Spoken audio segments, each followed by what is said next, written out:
এই যে তোমার পাও, এই পাও তুমি পাও ধারা যে জমিনের উপরে দাঁড়ায় যেখানে গিয়ে তুমি গুনাহ করছো, এই পাও তোমার বিরুদ্ধে সাক্ষী দিবে। এই যে হাত, এই হাতের মাধ্যমে মানুষকে মেরেছো, এই হাতের মাধ্যমে তুমি অপরের সম্পত্তিকে আত্মসাৎ করেছো, এই হাতের মাধ্যমে মানুষকে প্রহার করেছো, এই হাতের মাধ্যমে কলমের পূজায় তুমি দুর্নীতি করেছো, ঘুষ খেয়েছো, সুদ খেয়েছো, তোমার বিরুদ্ধে কাল কিয়ামতের ময়দানে সাক্ষী দিবে আল্লাহর আদালতে। হাতের মাধ্যমে সে অপরাধ করেছে, পাও বলবে আল্লাহ, পায়ের মাধ্যমে রাতের অন্ধকারে গিয়ে গিয়ে সে অপরাধ করেছে।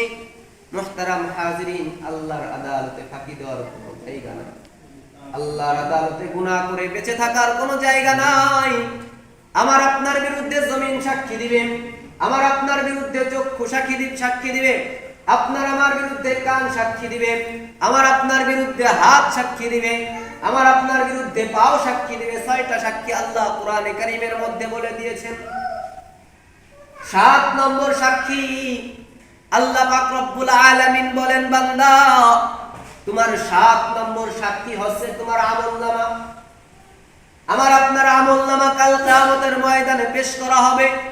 ওই আমলনামার মধ্যে সব লিপিবদ্ধ আছে।